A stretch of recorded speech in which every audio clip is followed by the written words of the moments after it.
और हिंदी की बोलियों के क्षेत्र पर एग्जामपुर में हार्दिक स्वागत करता हूं। हमें एग्जामपुर कलम से क्रांति। तो चलिए बच्चा, हम लोग हिंदी की बोलियां एवं उसके क्षेत्र पढ़ रहे हैं। हिंदी की बोलियां एवं उनके क्षेत्र, और हिंदी की बोलियों के क्षेत्र ही नहीं पढ़ रहे, उसमें हम लोग कुछ प्रसिद्ध ग्रंथ भी देखते चल रहे हैं और भी बहुत सारी चीजें हम लोग करते चल रहे हैं। हिंदी की बोलियां व उनके क्षेत्र, प्रमुख प्रमुख क्षेत्र आदि उपबोली, ये सब हम लोग पढ़ते चल रहे हैं। हम लोगों ने पश्चिमी हिंदी की बोलियों के क्षेत्र पढ़ लिए। पश्चिमी हिंदी उपभाषा वर्ग की जितनी भी बोलियां थी उन सब के, चाहे वो खड़ी बोली हो, खड़ी बोली जिसे कौरवी भी कहा जाता है, हमने इसको भी पढ़ लिया। पढ़ा नहीं पढ़ा, इसका केंद्र मेरठ होता था। पहाड़ ताली बिजनौरी जिसकी उपबोलियां होती थी। ब्रज भाषा का क्षेत्र और उससे संबंधित भी हमने सारी चीजें पढ़ ली। कन्नौजी की भी हमने पढ़ लिया। बुंदेली या बुंदेलखंडी की भी हमने सारी की सारी चीजें पढ़ ली। और हरियाणवी या बांगुरू भाषा की भी हमने सारी की सारी चीजें पढ़ ली। ठीक है बच्चा, इसमें कोई दिक्कत? अब हम लोग आगे बढ़ेंगे। आज पूर्वी हिंदी, बिहारी हिंदी, राजस्थानी हिंदी, पहाड़ी हिंदी, इनके क्षेत्रों को भी पार कर जाएंगे। आपको बताना है नल दमयंती ये किसकी रचना है और कौन सी भाषा में है। नल दमयंती किसकी रचना है और किस भाषा में? भाई मम्मी कसम खा रहा हूं, इतना स्लो मैंने जीवन में नहीं पढ़ाया। एक एक चीज को हाथ से लिखकर, एक एक चीज को 5-5 बार बोलकर। अगर तुम्हें इससे स्लो चाहिए तो भाई इससे स्लो क्या ही होगा, ये वो बताओ। एक एक चीज को कोई बता दे, किसी को दिखा दो, 5 बार बोला हूंगा और हाथ से लिखा होगा। मैं मुंह से थोड़ी ना बोल के पढ़ा रहा हूं, सिर्फ तुम्हें मुंह से 5 बार बोलता हूं फिर हाथ से लिखता हूं। चलिए, ये हमारे कंप्लीट हो चुका है। आगे बढ़ते पूर्वी हिंदी की तरफ। खड़ी बोली कौरवी, ब्रजभाषा कन्नौजी, बुंदेली, हरियाणवी, इनके क्षेत्र हम लोग सब पढ़ चुके हैं। सूरदास जी की रचना है। नल दमयंती किसकी रचना है? तो नल दमयंती साथी ये सूरदास जी की रचना है। सूरदास जी की ब्रज भाषा में रचित, सूरदास जी की ब्रज भाषा में रचित, सूरदास जी की रचना है ब्रज भाषा में। ज्यादातर लोगों का सही उत्तर है, ज्यादातर लोगों का बिल्कुल सही। आगे बढ़े। अब हिंदी की दूसरे उपभाषा वर्ग में आ जाते हैं। हिंदी के 5 उपभाषा समूह थे, समूह को वर्ग भी कहते हैं। अब आ जाता है पूर्वी हिंदी उपभाषा वर्ग। पूर्वी हिंदी उपभाषा वर्ग, पूर्वी हिंदी उपभाषा वर्ग, वर्ग अथवा समूह। पूर्वी हिंदी उपभाषा वर्ग या समूह किस अपभ्रंश से इसका विकास हुआ है? अर्धमागधी अपभ्रंश से इसका विकास हुआ है। किससे इसका विकास हुआ है? अर्धमागधी अपभ्रंश से। इसके अंदर 3 बोलियां आती हैं। इसके अंदर कितनी बोलियां आती हैं? इसके अंदर 3 बोलियां आती हैं, जिनकी ट्रिक क्या थी? A B C. ए से होती है साथी अवधि, अवधि अवध क्षेत्र। इसके अंदर 3 बोलियां आती हैं या समूह। किस अपभ्रंश से इसका विकास हुआ है? अर्धमागधी अपभ्रंश से इसका विकास हुआ है। किससे इसका विकास हुआ है? अर्धमागधी अपभ्रंश से। इसके अंदर 3 बोलियां आती हैं। इसके अंदर कितनी बोलियां आती हैं? इसके अंदर 3 बोलियां आती हैं, जिनकी ट्रिक क्या थी? A B C. ए से होती है साथी अवधि, अवधि अवध क्षेत्र की। दूसरी से होती है बघेली, बघेलखंड क्षेत्र की। और तीसरी होती है सी से छत्तीसगढ़ी। सी से क्या होती है साथी? छत्तीसगढ़ी। सी से क्या हो जाती है? छत्तीसगढ़ी। पूर्वी हिंदी उपभाषा वर्ग ये अर्धमागधी अपभ्रंश से निकला है। इसके अंदर 3 बोलियां होती हैं, अवधि, बघेली, छत्तीसगढ़ी। अवधि, बघेली, छत्तीसगढ़ी। अवधि, बघेली, छत्तीसगढ़ी।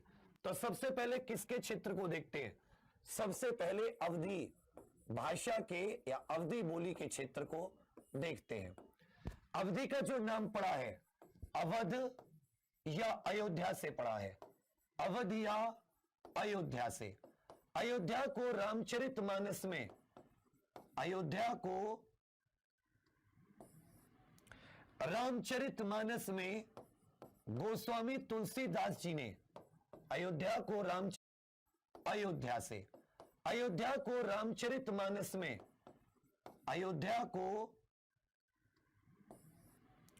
रामचरितमानस में गोस्वामी तुलसीदास जी ने, अयोध्या को रामचरितमानस में गोस्वामी तुलसीदास जी ने अवधपुरी कहा है। गोस्वामी तुलसीदास जी ने अयोध्या को रामचरितमानस में गोस्वामी तुलसीदास जी ने अवधपुरी कहा है। और यहीं से यहां की भाषा का नाम क्या हो गया है? अवधि हो गया है। क्या हो गया साथी? अवधि हो गया है। अवधि को सबसे ज्यादा पहचान रामचरितमानस ने ही दिलाई है। किसने दिलाई है? रामचरितमानस जी ने। अन्य नाम देखें, अन्य नाम, अवध को कौशल प्रदेश भी कहते हैं। अवध को कौशल प्रदेश, यहां का राजा कभी प्रसेनजीत रहा था तो वहीं से इसको कौशली भी कहते हैं। कौशल प्रदेश कौशली भी कहते हैं। इसको बैसवाड़ी भी कहते हैं। इसको क्या कहते हैं? बैसवाड़ी। और साथ ही इसे उत्तरखंडी भी कहते हैं। इसके 3 अन्य नाम भी होते हैं। इसे कौशली भी कहा जाता है क्योंकि अवध का एक दूसरा नाम कौशल भी था, तो कौशल नाम से कौशली। इसे बैसवाड़ी भी कहा जाता है और इसे उत्तरखंडी भी कहा जाता है। इसे उत्तरखंडी भी कहा जाता है। इसे उत्तरखंडी भी कहा जाता है। इसकी उपबोलियों की बात करें कि कौन कौन सी इसकी उपबोलियां होती हैं, तो एक इसकी उपबोली होती है मिर्जापुरी। अवधि की मिर्जापुर क्षेत्र में बोली जाने वाली मिर्जापुरी बोली अवधि की कौन सी हो जाती है? मिर्जापुरी। पश्चिमी जौनपुर क्षेत्र में बोली जाती है बनौधी। उन्नाव रायबरेली के बीच में बोली जाती है बैसवाड़ी। यह स्वरूप में अवधि से मिलती जुलती है अपुरी। पश्चिमी जौनपुर क्षेत्र में बोली जाती है बनौधी। उन्नाव रायबरेली के बीच में बोली जाती है बैसवाड़ी। यह स्वरूप में अवधि से मिलती जुलती है, इसलिए अवधि की उपबोलियां हो जाती है। क्षेत्र में बोली जाती है बनौधी। उन्नाव रायबरेली के बीच में बोली जाती है बैसवाड़ी। यह स्वरूप में अवधि से मिलती जुलती है, इसलिए अवधि की उपबोलियां हो जाती हैं। जोलहा, जुलाहा शब्द से बन गया। उन्नाव रायबरेली के बीच में बोली जाती है बैसवाड़ी। यह स्वरूप में अवधि से मिलती जुलती है, इसलिए अवधि की उपबोलियां हो जाती हैं। जोलहा, जुलाहा शब्द से बन गया जोलहा। जुलाहा शब्द से क्या बन गया? जोलहा। उसके बाद में कौन कौन सी? मिर्जापुरी, बनौदी, बैसवाड़ी, जोलहा, गहोरा और जूडर। गहोरा कौमा जूडर आदि ये यहां की उपबोलियां होती हैं। जूडर आदि। फिर से देखिए, अवधि का नाम अवध अयोध्या के नाम पर पड़ा है। अयोध्या को रामचरितमानस में गोस्वामी तुलसीदास जी ने अवधपुरी कहा है। अवध का एक नाम कौशली भी, कौशल प्रदेश भी था, इसलिए अवधि भाषा का नाम कौशली, अन्य नाम बैसवाड़ी और एक नाम उत्तरखंडी भी हो जाता है। इसकी उपबोलियां मिर्जापुर क्षेत्र में मिर्जापुरी, बनौधी, बैसवाड़ी, जोलहा, बैसवाड़ी उन्नाव रायबरेली के बीच में, बनौदी पश्चिमी जौनपुर में, जोलहा जुलाहा से समझ लेना, गहोरा और जूडर ये इसकी होती हैं। गहोरा और जूडर। अगर इसके क्षेत्र की बात करूं, अवधि के क्षेत्र की, तो याद रखिएगा साथी, उत्तर प्रदेश के लगभग 19 जिलों में, उत्तर प्रदेश के लगभग 19 जिलों में प्रमुख रूप से बोली जाती है।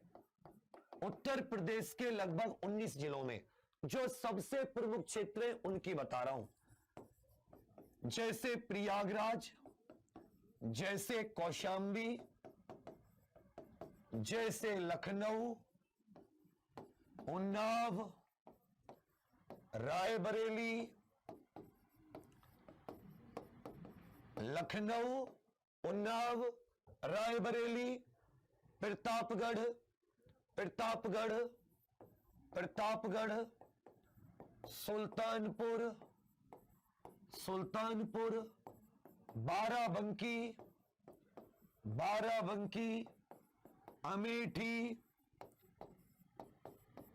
लगभग उत्तर प्रदेश के 19 जिलों में प्रमुखता से बोली जाती है। हरदोई, दरोगा की ट्रेनिंग करोगे सीतापुर तो सीतापुर, सीतापुर, लखीमपुर खीरी, लखीमपुर खीरी जनपद में क्या लिखा? प्रयागराज, कौशाम्बी, लखनऊ, उन्नाव, रायबरेली, प्रतापगढ़, सुल्तानपुर, बाराबंकी, अमेठी, हरदोई, सुल्तानपुर, लखीमपुर खीरी, लखीमपुर खीरी, बलरामपुर, बलरामपुर, गोंडा, बहराइच, बलरामपुर, गोंडा, बहराइच। अयोध्या पहले फैजाबाद जिले में आती थी, फैजाबाद का नाम बदलकर क्या कर दिया गया? अयोध्या जिला। तो अयोध्या में भी बोली जाती है। श्रावस्ती आदि क्षेत्रों में, श्रावस्ती आदि, इन सभी क्षेत्रों में प्रमुखता से अवधी बोली जाती है। अवधी उत्तर प्रदेश के लगभग 19 जिलों में प्रयागराज, कौशाम्बी, लखनऊ, उन्नाव, रायबरेली, प्रतापगढ़, सुल्तानपुर, बाराबंकी, अमेठी, हरदोई, सीतापुर, लखीमपुर खीरी, बलरामपुर, गोंडा, बहराइच, अयोध्या, श्रावस्ती, फतेहपुर, फतेहपुर, अंबेडकर नगर आदि। तो ये जो कुछ क्षेत्र हैं, इनमें प्रमुखता से अवधी बोली जाती है। लिख लिया ये, इनमें प्रमुखता से अवधी बोली जाती है, इनमें प्रमुखता से अवधी बोली जाती है। इसके अलावा दूसरे देशों में भी जहां पर भारतीय बसे, जैसे मॉरिशस, त्रिनिदाद व टोबैगो, फिजी, सूरीनाम, इन देशों में भी अवधी। हिंदी की दो बोलियां हैं, अवधी और भोजपुरी, जो विदेशों में भी प्रमुख तौर पर बोली जाती हैं, विदेशों में भी प्रमुख तौर पर बोली जाती है। चलिए बच्चा, अब आ जाते हैं, अवधी की दो बोलियां हैं, अवधी और भोजपुरी, जो विदेशों में जहां पर भारतीय बसे, जैसे मॉरिशस, त्रिनिदाद व टोबैगो, फिजी, सूरीनाम, इन देशों में भी अवधी, प्रमुखता से अवधी बोली जाती है। इसके अलावा दूसरे देशों में भी जहां पर भारतीय बसे, जैसे मॉरिशस, त्रिनिदाद व टोबैगो, फिजी, सूरीनाम, इन देशों में भी अवधी। हिंदी की दो बोलियां हैं, अवधी और भोजपुरी, जो विदेशों में भी प्रमुख तौर पर बोली जाती हैं, विदेशों में भी प्रमुख तौर पर बोली जाती है। चलिए बच्चा, अब आ जाते हैं अवधी के प्रमुख ग्रंथ, अवधी और भोजपुरी, जो विदेशों में भी प्रमुख तौर पर बोली जाती हैं, विदेशों में भी प्रमुख तौर पर बोली जाती है। चलिए बच्चा, अब आ जाते हैं अवधी के प्रमुख ग्रंथ, अवधी के प्रमुख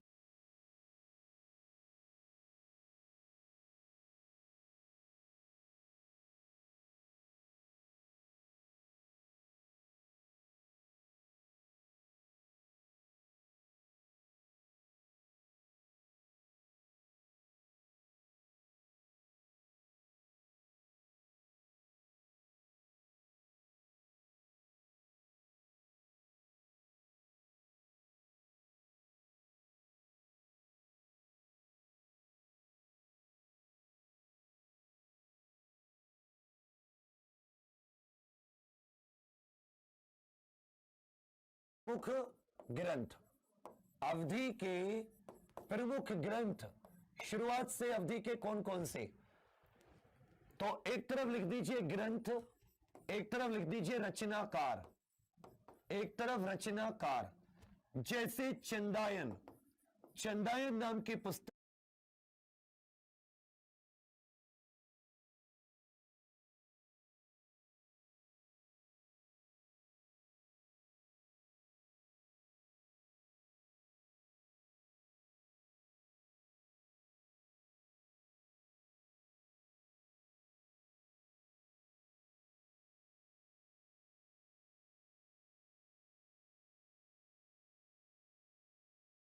के अवधि में, इसे आप अवधि की पहली कृति भी कह सकते हो।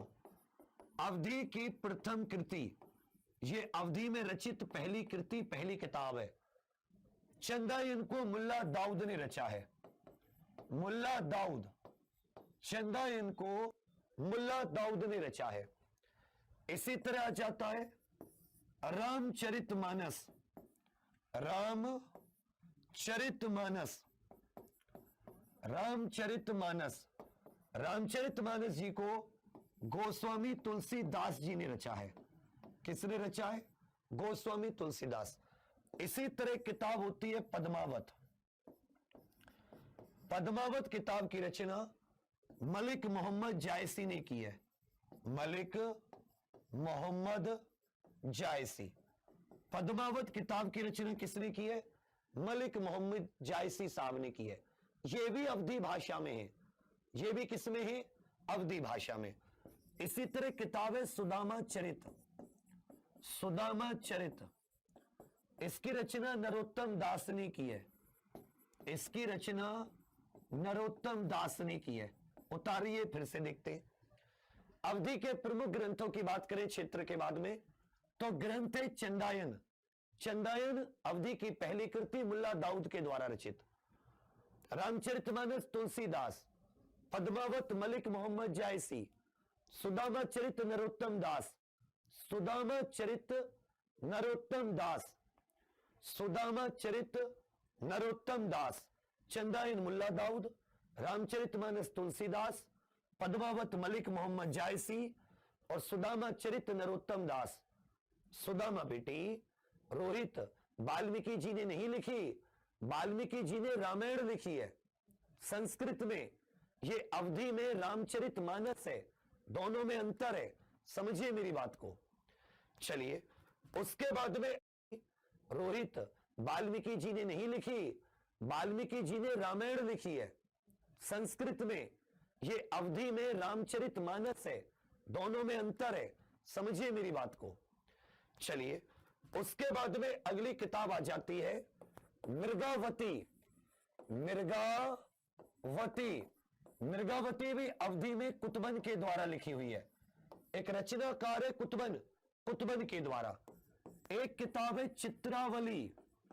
एक किताब कौन सी है? चित्रावली। इसको उस्मान चचा ने लिखा है। इसको किसने लिखा है? उस्मान चचा ने। एक है कृष्णायन। कृष्णायन, कृष्ण जी की कथा। कृष्णायन किसकी कथा है? कृष्ण जी की। ये द्वारका नाथ प्रसाद ने लिखी है। द्वारका नाथ प्रसाद, द्वारका नाथ प्रसाद जी ने लिखे। फिर से देख लीजिए, मृगावती कुतुबन ने लिखी, चित्रावली उस्मान ने, कृष्णायन द्वारकानाथ प्रसाद, चंदायन मुल्ला दाऊद, सुदामा चरित नरोत्तम दास, रामचरितमानस तुलसीदास, पद्मावत मलिक मोहम्मद जायसी। पद्मावत मलिक मोहम्मद जायसी, पद्मावत मलिक मोहम्मद जायसी। समझ रहे मेरी बात? मलिक मोहम्मद जायसी। चलिए, यहां तक किसी का कोई डाउट है? अवधि से संबंधित कोई डाउट है? अवधि की अन्य नाम, अवधि के अन्य नाम उत्तरखंडी भी कहते हैं, कौसली भी कहते हैं, बैसवाड़ी भी कहते हैं। उपबोलियों की बात करें, मिर्जापुर, बनौधी, बैसवाड़ी, जोलाहा, जूडर, यही थी ना क्षेत्र। 19 जिलों में प्रयागराज, कौशाम्बी, लखनऊ, उन्नाव, रायबरेली, सीतापुर, हरदोई, बहराइच, श्रावस्ती, बलरामपुर, गोंडा, ये सारे के सारे, अयोध्या। ग्रंथ की बात करें, सबसे पहली कृति मुल्ला दाऊद की चंदायन, मुल्ला दाऊद की चंदायन। मृगावती कुतुबन, चित्रावली उस्मान, किसरायन, द्वारकानाथ प्रसाद। अब आ जाते हैं पूर्वी हिंदी की दूसरी बोली। पूर्वी हिंदी की दूसरी बोली कौन सी थी? बघेली। दूसरी बोली कौन सी थी? बघेली। याद रखिएगा, जो बघेल खंड क्षेत्र होता है एक रीवा के आसपास, मध्य प्रदेश में रीवा का नाम सुना है? रीवा, सतना, ये सब। तो रीवा के आसपास यहां पर बघेल राजपूतों के नाम पर, बघेल राजपूत यहां पर शासन करते थे। उन्हीं के रीवा के आसपास मध्य की दूसरी बोली कौन सी थी? बघेली। दूसरी बोली कौन सी थी? बघेली। याद रखिएगा, जो बघेल खंड क्षेत्र होता है एक रीवा के आसपास, मध्य प्रदेश में रीवा का नाम सुना है? रीवा, सतना, ये सब। तो रीवा के आसपास यहां पर बघेल राजपूतों के नाम पर, बघेल राजपूत यहां पर शासन करते थे। उन्हीं के नाम पर इस क्षेत्र का नाम क्या पड़ा? बघेल खंड। और बघेल खंड के नाम पर भाषा का नाम क्या पड़ा? बघेल खंडी। इसके बघेली, बघेल खंड के नाम पर भाषा का नाम क्या पड़ा? बघेली। जैसे कानपुर की कानपुरी, इस क्षेत्र का नाम क्या पड़ा? बघेल खंड। और बघेल खंड के नाम पर भाषा का नाम क्या पड़ा? बघेल खंडी। इसके बघेली, बघेल खंड के नाम पर भाषा का नाम क्या पड़ा? बघेली। जैसे कानपुर की कानपुरी, इसी प्रकार से सिंध की सिंधी। इसके अगले अन्य नाम होते रीवाई। रीवाई क्यों कहते हैं इसको? रीवा क्षेत्र में पाने के कारण। कहां बोली जाती? रीवाई। रीवाई रीवा क्षेत्र में बोली जाने के कारण इसको बघेल खंडी भी कहते हैं। क्या कहते हैं? बघेल खंडी। रीवाई, बघेल खंडी और रिमही भी इसको कहा जाता है। ये तीन इसके अन्य नाम होते हैं। इसकी उपबोलियां देखोगे बघेली की, तो उपबोलियां हो जाती है पावरी। पौड़ी हो रही है, उसमें अगर पौरी हो रही है तो यहां से याद कर सकते हो बघेली, ओझी। बघेली और ओझी, बघेली और ओझी, बघेली और ओझी। इसके अगर तुम क्षेत्र देखोगे, बघेली और ओझी क्षेत्र देखोगे तो मध्य प्रदेश में और छत्तीसगढ़ में ज्यादा। बघेली और बघेली की तो उपबोलियां हो जाती है पावरी, पौड़ी हो रही है, खंडी और रिमही भी इसको कहा जाता है। ये तीन इसके अन्य नाम होते हैं। इसकी उपबोलियां देखोगे बघेली की, तो उपबोलियां हो जाती है पावरी, पौड़ी हो रही है, उसमें अगर पौरी हो रही है तो यहां से याद कर सकते हो बघेली, ओझी। बघेली और ओझी, बघेली और ओझी, बघेली और ओझी। इसके अगर तुम क्षेत्र देखोगे, बघेली और ओझी क्षेत्र देखोगे तो मध्य प्रदेश में और छत्तीसगढ़ में ज्यादा। जैसे रीवा, सतना, शहडोल, रीवा, सतना, शहडोल जिले आदि, आदि जिले, शहडोल, रीवा, सतना, शहडोल आदि जिले। और अगर छत्तीसगढ़ की बात करोगे तो छत्तीसगढ़ के बिलासपुर तक, जहां पर छत्तीसगढ़ का हाई कोर्ट है, बिलासपुर जिले तक इसका क्षेत्र होता है। बघेली पूर्वी हिंदी की बोली है। बघेलखंड एक क्षेत्र है, बघेल राजपूत यहां पर शासन करते थे, उनके नाम पर। रीवाई भी कहते हैं, रीवा में प्रमुख तौर पर बोली जाती है। बघेलखंडी या रिमही भी कहते हैं। पावरी और ओझी इसकी उपबोली की बोली है। बघेलखंड एक क्षेत्र है, बघेल राजपूत यहां पर शासन करते थे, उनके नाम पर। रीवाई भी कहते हैं, रीवा में प्रमुख तौर पर बोली जाती है। बघेलखंडी या रिमही भी कहते हैं। पावरी और ओझी इसकी उपबोलियां होती हैं। मध्य प्रदेश के रीवा, सतना, शहडोल, अनूपपुर ये कुछ जिले हैं, सिंगरौली आदि। और छत्तीसगढ़ के बिलासपुर तक, छत्तीसगढ़ के बिलासपुर तक, छत्तीसगढ़ के बिलासपुर तक, छत्तीसगढ़ के बिलासपुर, छत्तीसगढ़ के बिलासपुर। इसके इसको मध्य प्रदेश का क्षेत्र है बालाघाट। बालाघाट। तो बालाघाट क्षेत्र में इसे खलहाटी कहा जाता है। खलहाटी अथवा खलौटी, खलहाटी अथवा खलौटी के नाम से इसको जाना जाता है। किसे? बघेली को। और पूर्वी संबलपुर जिला जो होता है उड़ीसा का, उड़ीसा के क्षेत्र तक थोड़ी सी फैली हुई है, वह इसे लारिया के नाम से जाना जाता है, लारिया के नाम से। तो लारिया, खलहोटी ये बघेली के ही अन्य नाम होते हैं। लारिया और खलौटी ये बघेली के ही, बघेली के नहीं, ये थोड़ा इसको हटाइए, छत्तीसगढ़ जाता है। लौटी के नाम से इसको घाट, बालाघाट। तो बालाघाट क्षेत्र में इसे खलहाटी कहा जाता है। खलहाटी अथवा खलौटी, खलहाटी अथवा खलौटी के नाम से इसको जाना जाता है। किसे? बघेली को। और पूर्वी संबलपुर जिला जो होता है उड़ीसा का, उड़ीसा के क्षेत्र तक थोड़ी सी फैली हुई है, वह इसे लारिया के नाम से जाना जाता है, लारिया के नाम से। तो लारिया, खलहोटी ये बघेली के ही अन्य नाम होते हैं। लारिया और खलौटी ये बघेली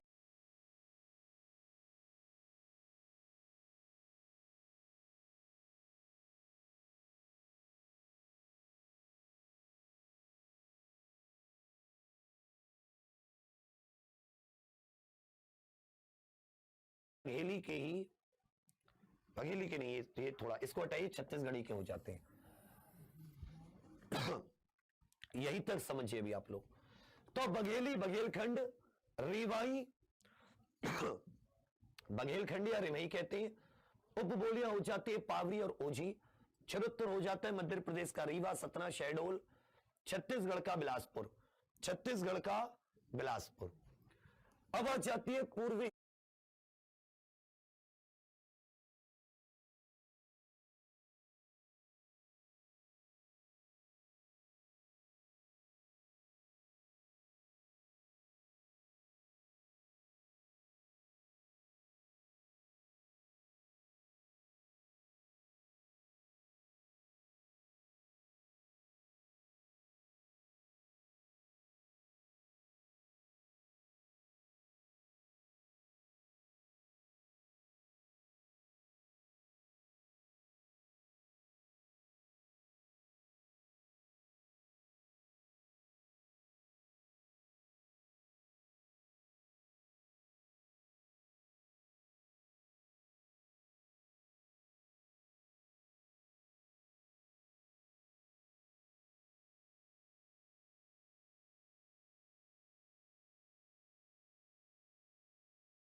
हिंदी की तीसरी छत्तीसगढ़ी। उपबोलियां हो जाती है पावरी और ओझी। चरित्र हो जाता है मध्य प्रदेश का रीवा, सतना, शहडोल, छत्तीसगढ़ का बिलासपुर, छत्तीसगढ़ का बिलासपुर। अब आ जाती है पूर्वी हिंदी की तीसरी छत्तीसगढ़ी, जिसका प्रमुख क्षेत्र क्या होता है? छत्तीसगढ़ होता है। क्या होता है? छत्तीसगढ़ी। इसके होते हैं अन्य नाम। अन्य नाम बालाघाट में इसे खिलौटी या खिलहाटी या खिलौटी कहा जाता है। बालाघाट में इसे खिलहाटी या खिलौटी कहा जाता है। और पूर्वी संबलपुर में इसे लारिया के नाम से जाना जाता है। पूर्वी संबलपुर में इसे लारिया के नाम से, और बालाघाट में इसे खिलाटी या खिलौटी के नाम से। खिलाटी या खिलौटी के नाम से। खिलाटी या खिलौटी के नाम से। बताइए, अगर आप इसकी उपबोलियों की बात करोगे कि इसकी कौन कौन सी उपबोलियां होती हैं, इसकी कौन कौन सी उपबोलियां होती हैं? सुरगुजिया, कलंगा, भुलिया। सुरगुजिया, कलंगा, भुलिया उपबोलियों के नाम है। सतनामी कांकेरी,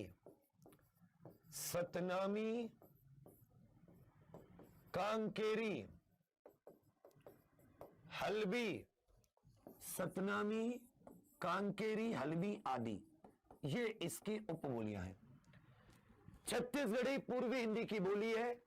बालाघाट में खिलाटी या खिलौटी के नाम से, पूर्वी संबलपुर में लारिया के नाम से।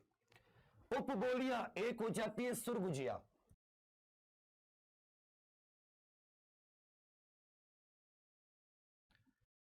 सतनामी, सुरगुजिया, कलंगा, भुलिया। सुरगुजिया, कलंगा, भुलिया उपबोलियों के नाम है। सतनामी कांकेरी,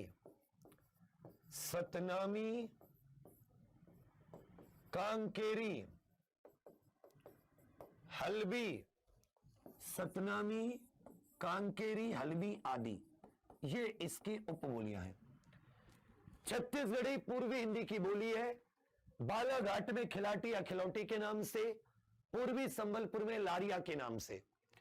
उपबोलियां एक हो जाती है सुरगुजिया, एक हो जाती है कलंगा, भुलिया, सतनामी, कांकेरी, हल्बी आदि। सतनामी, कांकेरी, हल्बी। सुरगुजिया, कलंगा, भुलिया, सतनामी, कांकेरी, हल्बी। सुरगुजिया, कांकेरी, हल्बी, भुलिया, सतनामी, कलंगा, ये सारी की सारी इसकी उपबोलियां होती हैं। सुरगुजिया, कलंगा, भुलिया, सतनामी, कांकेरी, हल्बी, ये होती है इसकी कुछ उपबोलियां। छत्तीसगढ़ी को बालाघाट में खिलाटी के या खिलौटी के नाम से, और पूर्वी संबलपुर में लारिया के नाम से जानते हैं। पूर्वी संबलपुर में लारिया के नाम से जानते हैं। क्षेत्र इसका पूरा छत्तीसगढ़, जैसे रायपुर, संबलपुर, कांकेर, नंदगांव, बस्तर, इन सभी क्षेत्रों में छत्तीसगढ़ी बोली जाती है। इसका मुख्य क्षेत्र क्या होता है? इसका प्रमुख या मुख्य क्षेत्र छत्तीसगढ़ी होता है। और छत्तीसगढ़ के पार भी थोड़ा सा देखोगे, उड़ीसा से लगता हुआ, उड़ीसा से लगता हुआ, उड़ीसा से लगता हुआ, उड़ीसा से लगता हुआ। बताइए, यहां तक आपको किसी प्रकार की कोई दिक्कत? यहां तक किसी प्रकार की कोई दिक्कत तो आप बता सकते हैं। यहां तक किसी प्रकार की कोई दिक्कत तो आप यहां से बता सकते हैं।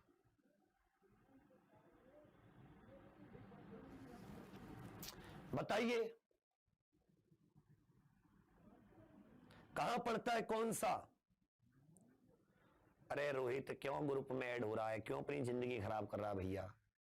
ग्रुप वालों के नंबर आते हैं क्या? पागल है क्या? कहते फ्री है क्या दुनिया से?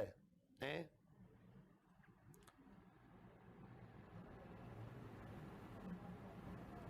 क्लास तो सही चल रही है। अरे शनिवार को कुछ क्लास नहीं होती राजेश सर और वेद सर की। अब डेली पढ़ोगे, रिवाइज भी करोगे। जितना पढ़ा है जिंदगी में उसे रिवाइज भी कर लो। सोमवार से शुक्रवार तक चलती है वो क्लास। छत्तीसगढ़ी क्लियर हुआ। मुख्य क्षेत्र छत्तीसगढ़ बालाघाट में खिलाटी अखलौटी के नाम से, पूर्वी संबलपुर में लारिया, उपबोलियां सुरगुजिया, कलंगा, भुलिया, सतनामी, कांकेरी, हलवी। अब आ जाते हैं बिहारी उपभाषा वर्ग। कौन सा भाषा वर्ग आ जाता है? बिहारी। बिहारी उपभाषा वर्ग, बिहारी उपभाषा वर्ग, इसका नामकरण जॉर्ज ग्रियर्सन के द्वारा किया गया है। बिहारी उपभाषा वर्ग करके जो एक वर्ग है जिसके अंदर 3 बोलियां आती हैं, इसका नामकरण जॉर्ज ग्रियर्सन के द्वारा किया गया है।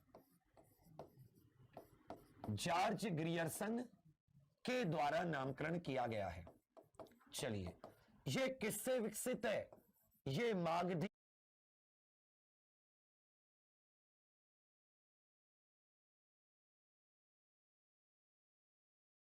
आती है।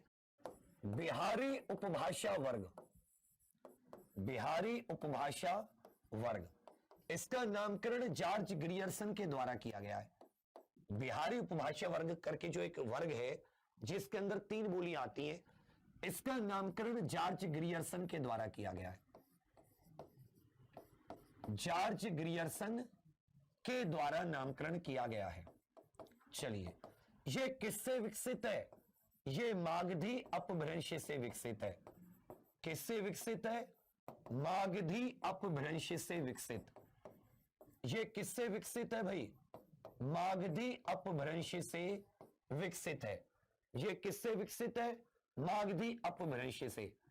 इसकी 3 बोलियां आती हैं, पश्चिमी हिंदी की 5, पूर्वी हिंदी की 3 और बिहारी हिंदी उपभाषा वर्ग की 3 बोलियां।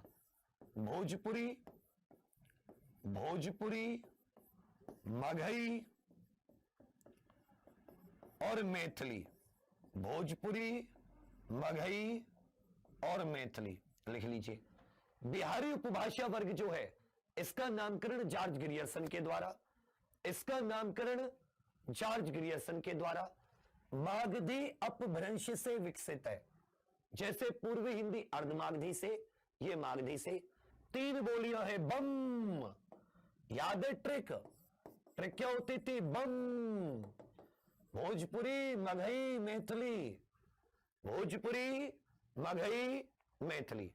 भोजपुरी, मगही, मैथिली। भोजपुरी, मगही, मैथिली। चलिए, अब सबसे पहले डाल देते हैं भोजपुरी। सबसे पहले क्या डाल देते हैं? भोजपुरी। तो भोजपुरी का जो नामकरण है वो रेमंड नाम के व्यक्ति ने किया है। चलिए, अब सबसे पहले डाल देते हैं भोजपुरी। सबसे पहले क्या डाल देते हैं? भोजपुरी। तो भोजपुरी का जो नामकरण है वो रेमंड नाम के व्यक्ति ने किया है। इसका नामकरण जो किया है वो रेमंड के द्वारा किया गया है। नामकरण किसके द्वारा? रेमंड के द्वारा नामकरण। रेमंड के द्वारा नामकरण।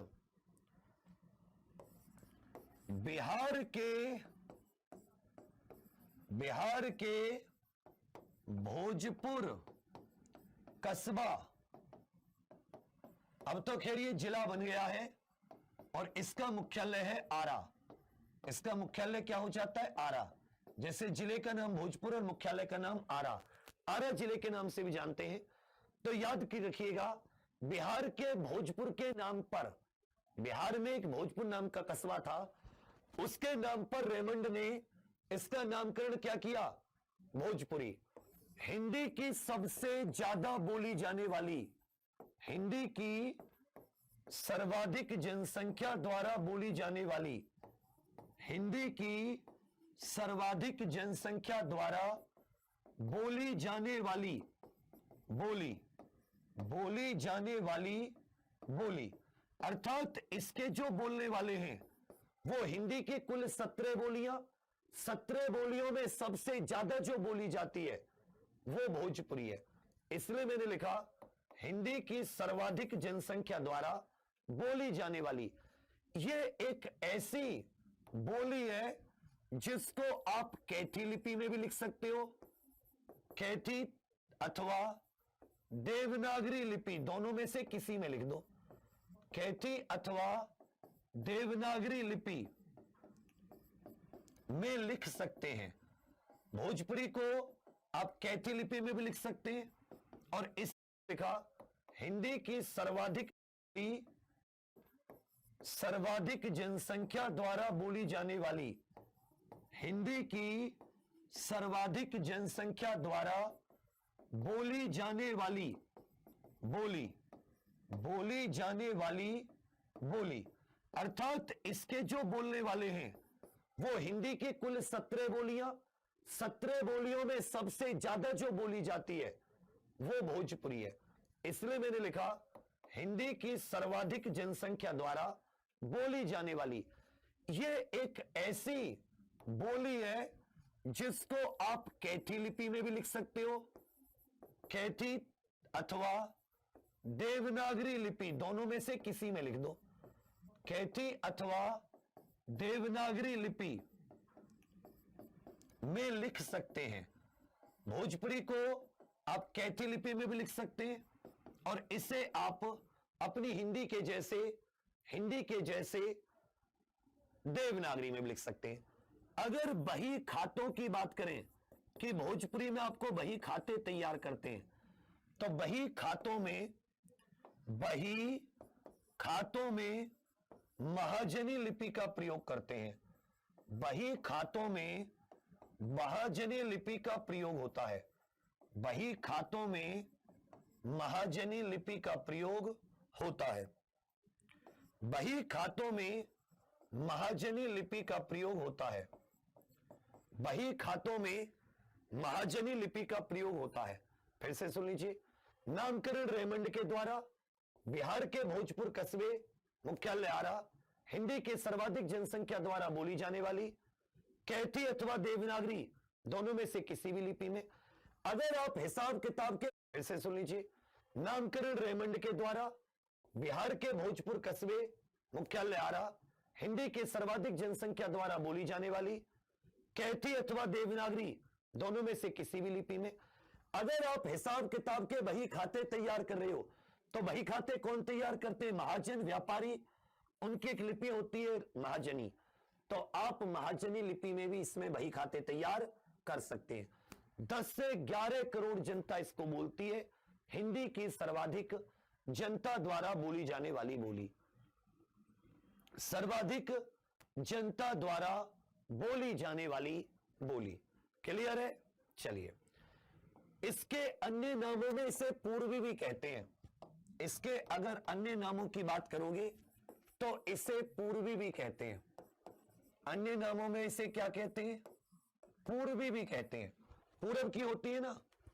इसकी उपबोलियों की बात करोगे कि भोजपुरी के छोटे छोटे क्षेत्रीय रूप कौन से होते हैं, तो एक होते हैं इसकी नागपुरिया।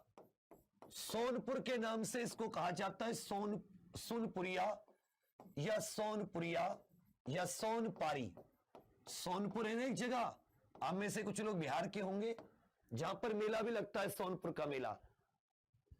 नेपाल के मधेशी क्षेत्र में, तराई क्षेत्र में बोली जाने के कारण इसको मधेशी भी कहा जाता है। छपरा में बोले जाने के कारण छपरिया, सारण में बोले जाने के कारण सारण, और अपने गोरखपुर में बोले जाने के कारण इसकी एक उपबोली गोरखपुरी भी है। इसकी उपबोलियां कौन सी हो जाएगी? नागपुरिया, सोनपुरिया, सोनपारी, मधेशी, छपरिया, सारण, गोरखपुरी। छपरिया, सारण, गोरखपुरी। समझ रहे मेरी बात?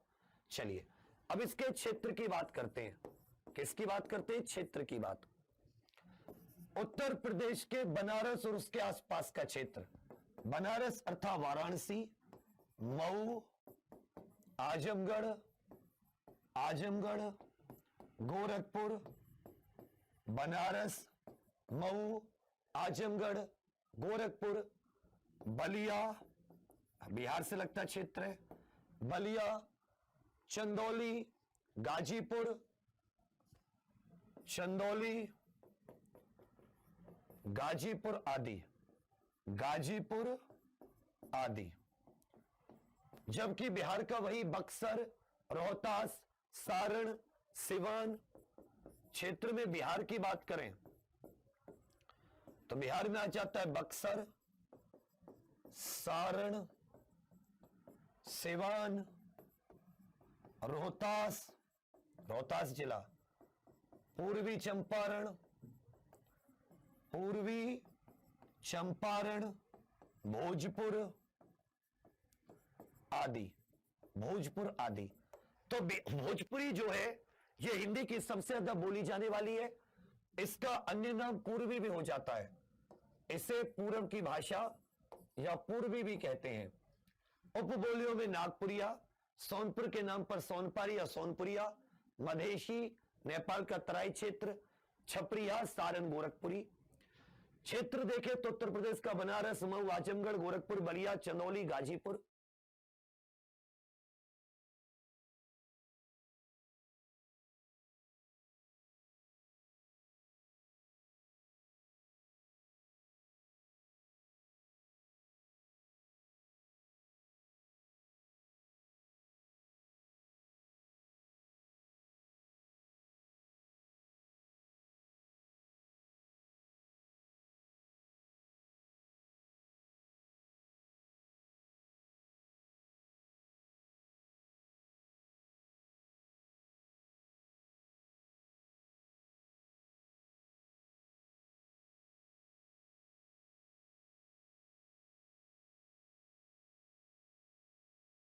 ये पूरी नागपुरिया, सोनपुर आदि। तो भोजपुरी जो है ये हिंदी की सबसे ज्यादा बोली जाने वाली है। इसका अन्य नाम पूर्वी भी हो जाता है, इसे पूर्व की भाषा या पूर्वी भी कहते हैं। उपबोलियों में नागपुरिया, सोनपुर के नाम पर सोनपारी या सोनपुरिया, मधेशी, नेपाल का तराई क्षेत्र, छपरिया, सारण, गोरखपुरी। क्षेत्र देखें तो उत्तर प्रदेश का बनारस, मऊ, आजमगढ़, गोरखपुर, बलिया, चंदौली, गाजीपुर। ये पूरी बनारस वाली बेल्ट, योगी जी का गोरखपुर भी। बिहार में बक्सर, सारण, सिवान, रोहतास, साथ ही नेपाल तक भी बोली जाती है। नेपाल और झारखंड में भी बोली जाती है और विदेशों में बोली जाती है, विदेशों में भी बोली जाती है। भोजपुरी में एक नाटककार है भिखारी ठाकुर। भिखारी ठाकुर एक भोजपुरी के नाटककार हैं जिनका नाम क्या है? भिखारी ठाकुर। इन्होंने एक नाटक लिखा विदेशिया। बिहार में एक बहुत ही चर्चित है विदेशिया नाटक, विदेशिया नृत्य का आविष्कार भी इन्होंने किया। भिखारी ठाकुर को भोजपुरी का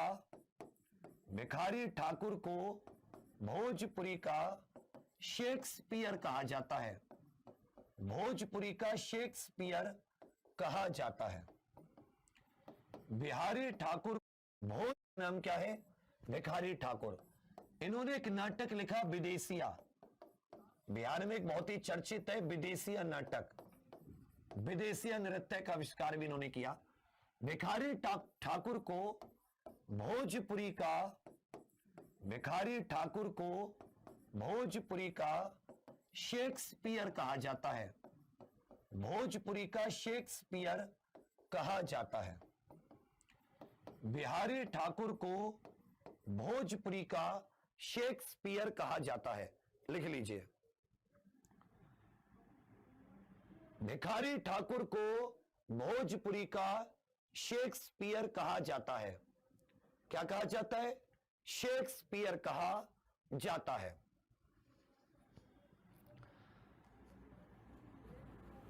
हां, इसमें आप ये भी कह सकते हो मॉरिशस, त्रिनाद टोबैको, वही फिजी विजी में, मॉरिशस में भी बहुत ज्यादा बोलने वाले होते हैं, नेपाल और आपके झारखंड तक।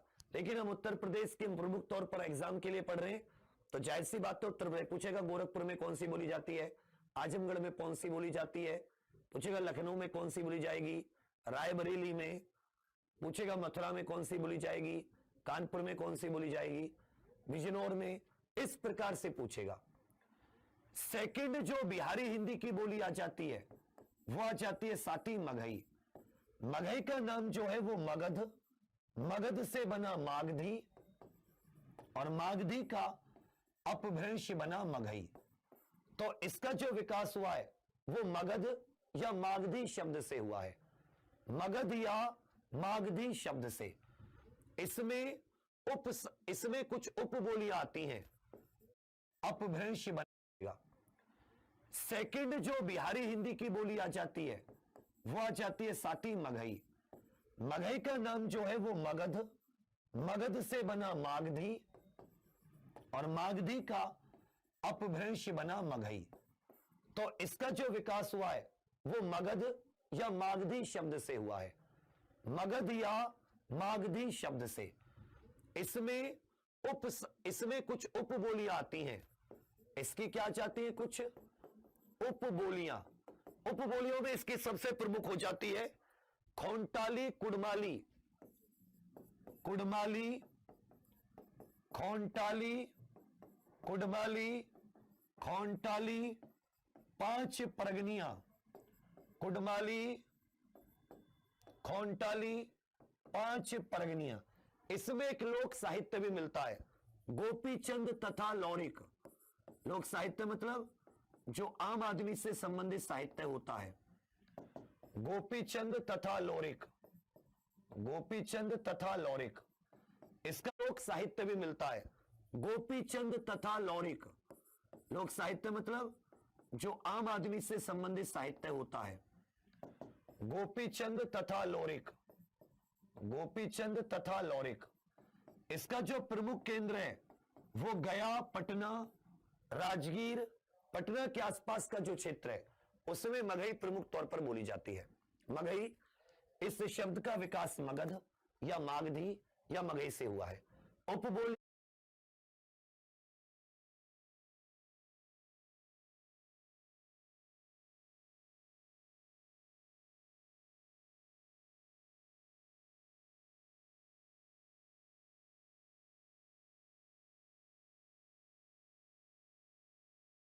या कुड़माली, खोंटाली, पांच परगनियां। लोक साहित्य की बात करें तो गोपीचंद तथा लौरिक। मगही शब्द का विकास मगध, मागधी या मगही से हुआ है। उपबोलियां हो जाती है कुड़माली, खोंटाली, पांच परगनियां। लोक साहित्य हो जाता है गोपीचंद तथा लौरिक। गोपीचंद तथा लौरिक। अगर इसके क्षेत्रों की बात करें तो क्षेत्रों में सबसे पहले आ जाता है पटना, थोड़ा सा आगे बढ़ोगे गया, थोड़ा सा आगे बढ़ोगे राजगीर, नालंदा क्षेत्र जिसे बोलते हैं राजगीर, जहानाबाद नवादा, जहानाबाद नवादा, जहानाबाद नवादा, शेखपुरा, जहानाबाद नवादा, जमुई मुंगेर, जमुई तथा मुंगेर आदि, जमुई तथा मुंगेर आदि। पटना, गया, राजगीर, जहानाबाद नवादा, जमुई मुंगेर आदि, जमुई मुंगेर आदि, जमुई मुंगेर आदि। बस इतना ही। अब आ जाते तीसरी, मैथिली। Most important, Maithili. इसका नामकरण कोलबुक ने किया है। जिस तरह भोजपुरी का नामकरण रेमंड ने, इसका नामकरण कोलबुक नाम के अंग्रेज ने किया था। नामकरण कोलबुक द्वारा। हिंदी की एकमात्र बोली, संविधान की 8वीं अनुसूची द्वारा मान्यता प्राप्त, 8वीं अनुसूची द्वारा मान्यता प्राप्त, अनुसूची द्वारा मान्यता प्राप्त, द्वारा नामकरण कोलबुक द्वारा। हिंदी की एकमात्र बोली, संविधान की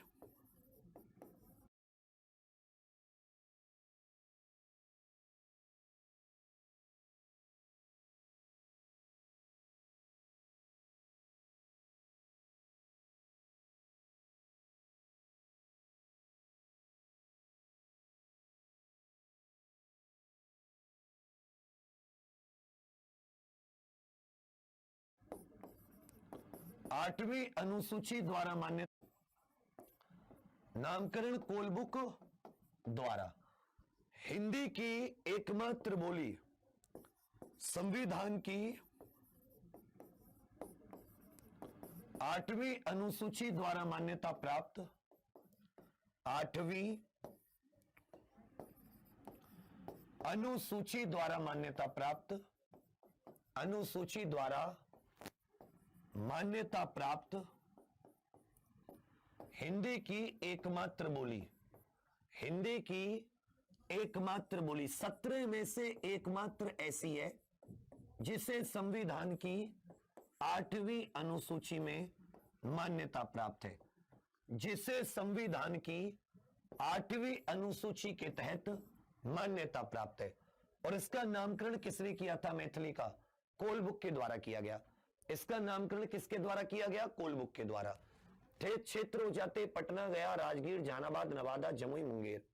मैथिली नामकरण कोलबुक के द्वारा।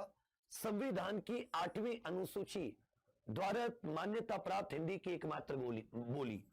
92वें संविधान संशोधन, 92वें संविधान संशोधन, 92वें संविधान संशोधन 2003 में, मतलब 92वें संविधान संशोधन द्वारा 2003 में मैथिली को 8वीं अनुसूची के तहत मान्यता दी गई थी।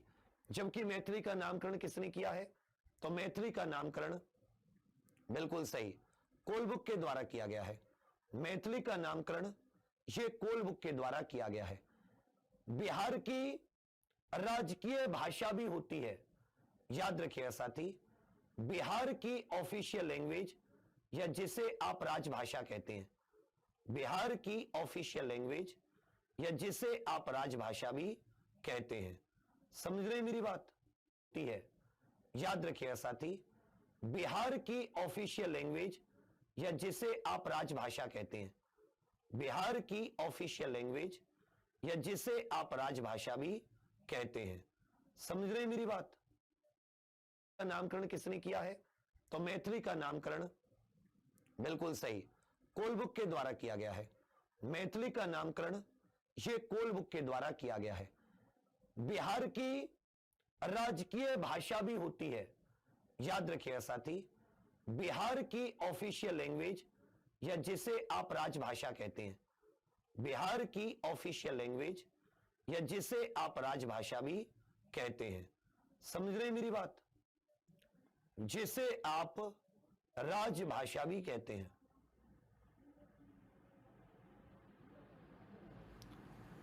हिंदी उर्दू।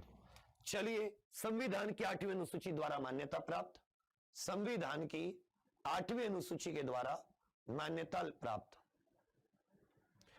बहुत इंपॉर्टेंट, तिरहुता लिपि में भी लिखी जाती है। तिरहुता, ये इसमें तो देव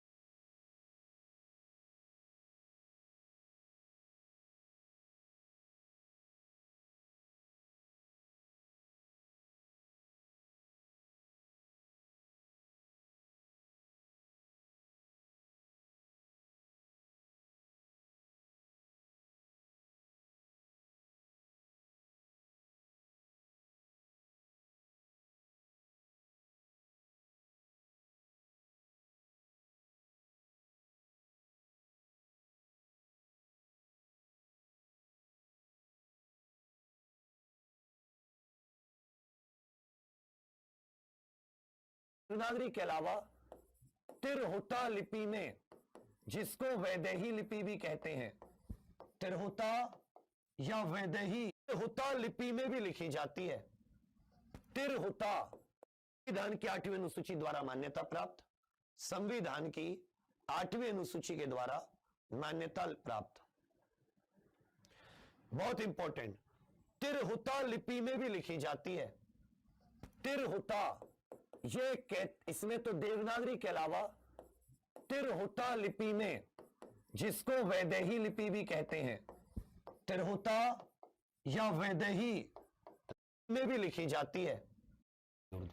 चलिए, संविधान की 8वीं अनुसूची द्वारा मान्यता प्राप्त, संविधान की 8वीं अनुसूची के द्वारा मान्यता प्राप्त। बहुत इंपॉर्टेंट, तिरहुता लिपि में भी लिखी जाती है। तिरहुता, इसमें तो देवनागरी के अलावा तिरहुता लिपि में, जिसको वैदेही लिपि भी कहते हैं, तिरहुता या वैदेही लिपि में भी लिखी जाती है। वैदेही लिपि में भी लिखी जाती है। तिरहुता अथवा वैदेही लिपि में भी लिखी जाती है। तिरहुता अथवा वैदेही लिपि में भी लिखी जाती है। एक व्यक्ति है जिनका नाम है साथी विद्यापति। विद्यापति, तो विद्यापति को मैथिल कोकिल कहा जाता है। विद्यापति, इन्हें मैथिल कोकिल कहा जाता है।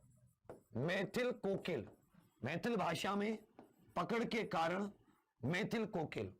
मैथिल कोकिल, इन्होंने पदावली नाम की पुस्तक रची। राधा कृष्ण जी के प्रेम का वर्णन कहा जाता है।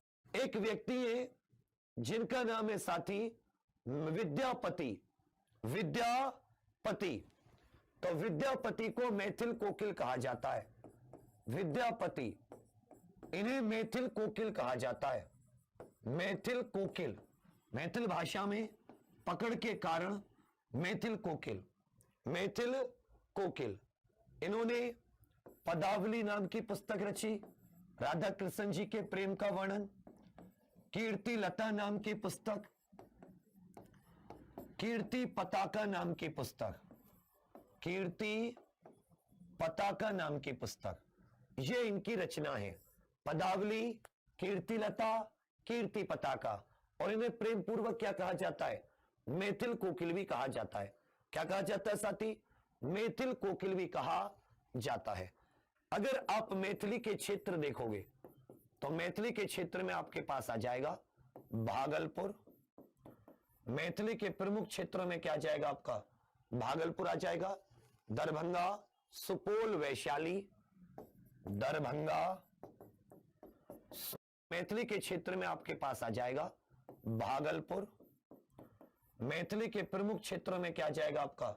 भागलपुर आ जाएगा, दरभंगा, सुपौल, वैशाली, दरभंगा, सुपौल, दरभंगा, सुपौल, वैशाली आदि ये प्रमुख क्षेत्र हैं। पूर्णिया, वैशाली, दरभंगा, सुपौल, अररिया, मुजफ्फरपुर, ये सारे के सारे, ये सारे के सारे। तो अगर हम लोग बात करें गया, पटना के आसपास के क्षेत्र की तो मगही, भागलपुर और इधर क्षेत्र की बात करें तो मैथिली, और अगर आरा आदि क्षेत्रों की बात करें तो ये हो जाता है हमारी साथी, बिल्कुल सही, भोजपुरी। कौन से क्षेत्र की तो मगही। प्रमुख क्षेत्र हैं पूर्णिया, वैशाली, दरभंगा, सुपौल, अररिया, मुजफ्फरपुर, ये सारे के सारे, ये सारे के सारे। तो अगर हम लोग बात करें गया, पटना के आसपास के क्षेत्र की तो मगही, भागलपुर और इधर क्षेत्र की बात करें तो मैथिली, और अगर आरा आदि क्षेत्रों की बात करें तो ये हो जाता है हमारी साथी, बिल्कुल सही, भोजपुरी। कौन सी हो जाती है? भोजपुरी। कौन सी हो जाती है? भोजपुरी। अब यहां के बाद में आपका आ जाता है पहाड़ी हिंदी। पहाड़ी हिंदी की दो बोलियां होती हैं। पहाड़ी हिंदी की कितनी बोलियां होती हैं? ये खस अपभ्रंश से है, और खस अपभ्रंश पर किसका प्रभाव है? शौर सेनी का प्रभाव है। खस अपभ्रंश पर किसका प्रभाव है? शौर सेनी अपभ्रंश का, शौर सेनी अपभ्रंश का। इसकी दो बोलियां होती हैं,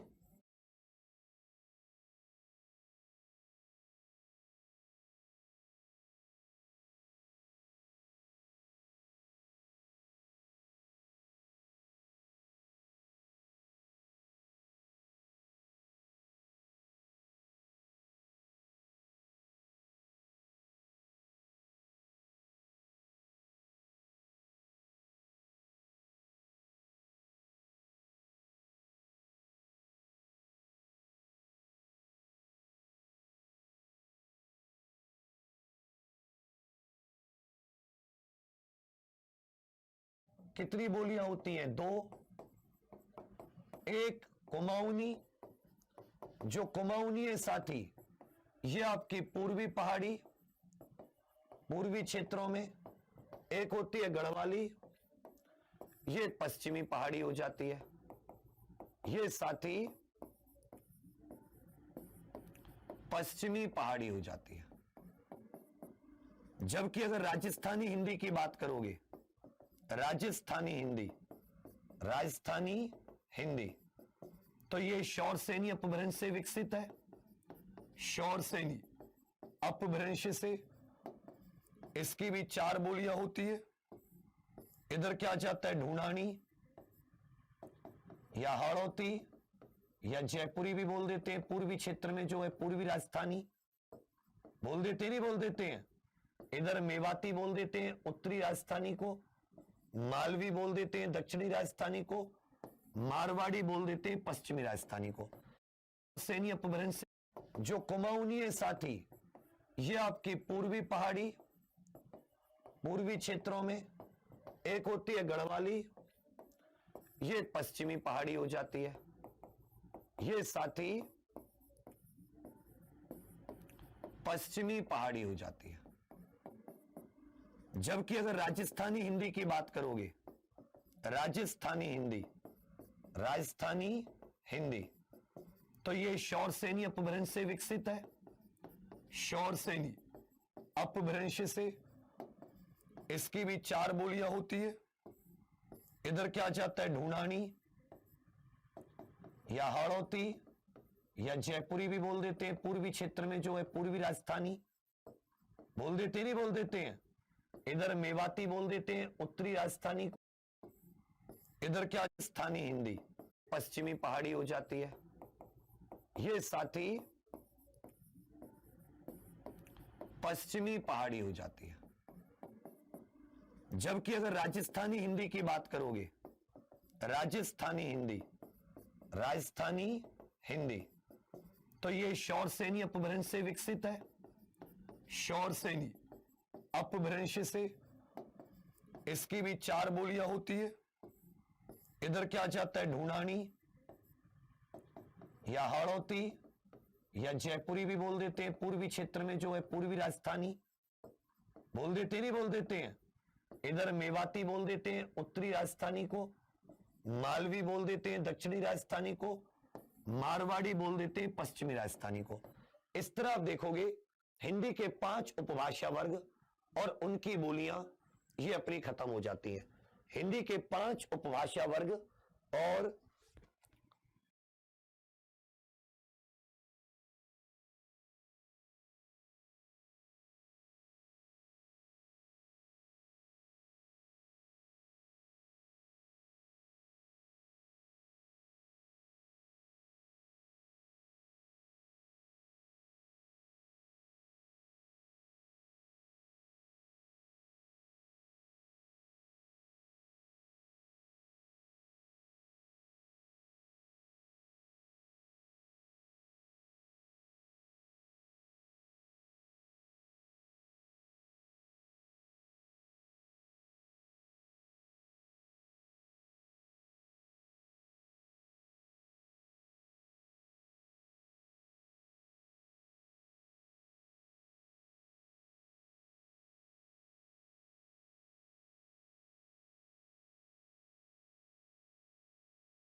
उनकी 17 बोलियां बोल देते हैं पश्चिमी राजस्थानी को। इस तरह आप देखोगे हिंदी के 5 उपभाषा वर्ग और उनकी बोलियां ये अपनी खत्म हो जाती हैं। हिंदी के 5 उपभाषा वर्ग और उनकी 17 बोलियां और उनके क्षेत्र ये सारे के सारे समाप्त हो जाते हैं। बड़ी मुश्किलों से इससे पीछा छुटा है कि नहीं? बड़ी मुश्किलों से। यह मैथिली है। मैथिली कोल बुक के द्वारा नामकरण, संविधान की 8वीं अनुसूची द्वारा मान्यता प्राप्त हिंदी की एकमात्र बोली, 92वें संविधान संशोधन 2003 में तिरहुता लिपि में भी लिखी जाती है। विद्यापति को मैथिल कोकिल, भागलपुर दरभंगा आदि क्षेत्र हैं इसके। मगही मगध से उपबोलियां कुड़माली, खोंटाली, पांच परगनिया। क्षेत्र क्या हो जाता है? पटना, गया, राजगीर, जहानाबाद आदि। भोजपुरी की बात करें, अन्य नाम पूर्वी, नागपुरिया, सोनपुरिया, मधेसी, छपरिया, सारण, गोरखपुरी। उत्तर प्रदेश के बनारस, मऊ, आजमगढ़, गोरखपुर आदि में, बलिया में। बिहार के बक्सर, सारण, सिवान, रोहतास, पूर्वी चंपारण, भोजपुर आदि में। भिखारी ठाकुर विदेशी नाटक के जनक, भोजपुरी का शेक्सपियर। भोजपुरी का शेक्सपियर। बिहारी उपभाषा वर्ग नाम जॉर्ज ग्रियर्सन। 3 बोलियां बम। छत्तीसगढ़ी पूर्वी हिंदी की होती है। बालाघाट में खिलाटी, खिलौटी, पूर्वी संबलपुर में लारिया। उपबोलियां हो जाती है सुरगुजिया, कलंगिया, भूलिया, सतनामी, कांकेरी, हलबी। बघेली, बघेलखंड बघेल राजपूतों के नाम पर, रिवाई भी इसका एक नाम होता है। पावरी, ओझी इसकी उपबोलियां। जबकि अवधी, इसके प्रमुख ग्रंथ हैं चंदायन मुल्ला दाऊद, रामचरितमानस तुलसीदास, पद्मावत मलिक मोहम्मद जायसी, सुदामा चरित नरोत्तम दास। उत्तर प्रदेश के लगभग 19 जिलों में अवधी, कौसली, बेसवाड़ी या उत्तरखंडी भी कहते हैं। पूर्वी हिंदी की 3, अवधी, बघेली, छत्तीसगढ़ी। यहीं से हमने आज के लेक्चर की अपने की शुरुआत की थी। यहीं से हमने अपने आज के लेक्चर की शुरुआत की थी। अब जैसे मैं कहूं उपबोली, सुरगुजिया, ये किसकी उपबोली है? सुरगुजिया। आपको बताना है सुरगुजिया किसकी उपबोली है? नागपुरिया, ये किसकी उपबोली है? नागपुरिया, ये किसकी उपबोली है? सुरगुजिया किसकी उपबोली है? नागपुरिया किसकी उपबोली है? हलबी, ये किसकी उपबोली है? हलबी ये किसकी उपबोली है? बिहार के गया में कौन सी बोली बोली जाती है? उत्तर प्रदेश के बलिया में कौन सी बोली बोली जाती है? उत्तर प्रदेश के कानपुर में आपको कौन सी बोली बोलेंगे? अलीगढ़ और मथुरा क्षेत्र में प्रमुख तौर पर कौन सी बोली जाती है? अलीगढ़ और मथुरा क्षेत्र में सी बोली बोली जाती है। हलबी, ये किसकी उपबोली है? हलबी ये किसकी उपबोली है? बिहार के गया में कौन सी बोली बोली जाती है? उत्तर प्रदेश के बलिया, नाग, सुर, अवधी, बघेली, छत्तीसगढ़ी। यहीं से हमने आज के लेक्चर की अपने की शुरुआत की थी। यहीं से हमने अपने आज के लेक्चर की शुरुआत की थी। अब जैसे मैं कहूं उपबोली, सुरगुजिया, ये किसकी उपबोली है? सुरगुजिया। आपको बताना है सुरगुजिया किसकी उपबोली है? नागपुरिया, ये किसकी उपबोली है? नागपुरिया, ये किसकी उपबोली है? सुरगुजिया किसकी उपबोली है? नागपुरिया किसकी उपबोली है?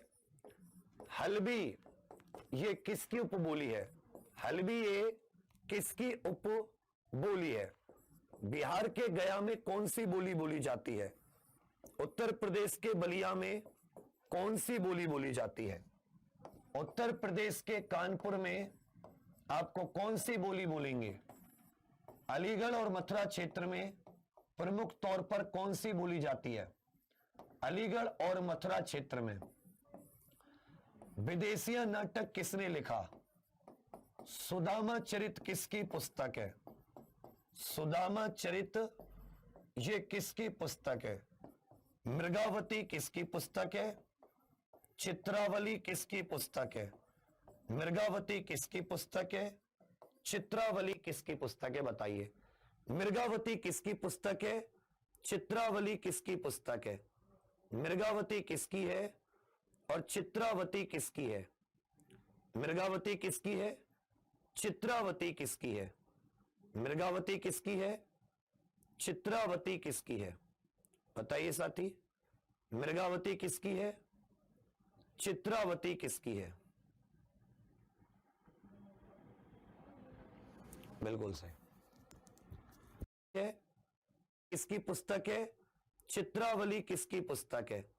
मृगावती किसकी है और चित्रावती किसकी है? मृगावती किसकी है? चित्रावती किसकी है? मृगावती किसकी है? चित्रावती किसकी है? बताइए साथी, मृगावती किसकी है, चित्रावती किसकी है? बिल्कुल सही। नागपुरिया ये भोजपुरी की है। सुरगुजिया ये छत्तीसगढ़ी की है। किसकी है? छत्तीसगढ़ी। हलवी भी किसकी है? छत्तीसगढ़ी। कांकेरी, हलवी, सतनामी, ये सारी की सारी। गया में मगही बोली जाती है। बलिया में भोजपुरी बोली जाती है। नहीं बोली जाती है।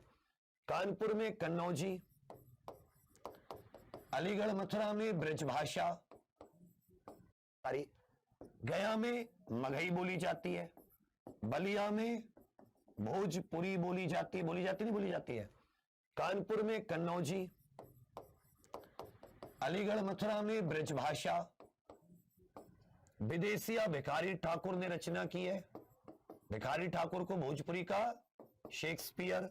सुदामा चरित नरोत्तम दास। मृगावती कुतुबन, वन में मृग रहते हैं। अवधि में कुतुबन। और चित्रावली उस्मान चचा ने चित्र बनाया। उस्मान चचा ने चित्र बनाया। चंदायन और बता दो, चंदायन किसकी है? कीर्ति पताका किसकी पुस्तक है? चंदायन और कीर्ति पताका। चंदायन और कीर्ति पताका। ऋषभ, तुझे सब कुछ नौटंकी लगता है तो मैं क्या करूं बच्चा, ये बता। 2 फरवरी से एक बार पता करा तुमने? अच्छे से पता करो, तभी तो थोड़ा सा पता चलेगा। हो सकता है एड्रेस गलत हुआ हो। पागल तो है नहीं, हजारों किताब भेजते हैं, तुम्हारी नहीं भेजी होंगी। मेन काम के लिए पढ़ने आया, उसके बात नहीं करेगा, फालतू की बात ज्यादा। चंदायन मुल्ला दाऊद। चंदायन किसकी पुस्तक है? मुल्ला दाऊद, अवधि की पहली कृति। और कीर्ति पताका विद्यापति, मैथिली में लिखी। विद्यापति, क्लियर हो गया? विद्यापति। विद्यापति को मैथिल कोकिल भी कहा जाता है। विद्यापति को मैथिल कोकिल। भोजपुरी का नामकरण रेमंड और मैथिली का कोलबुक। भोजपुरी का नामकरण रेमंड। जो भोजपुरी है वो कैथी, महाजनी और देवनागरी तीनों लिपि में लिखी जा सकती है, जबकि मैथिली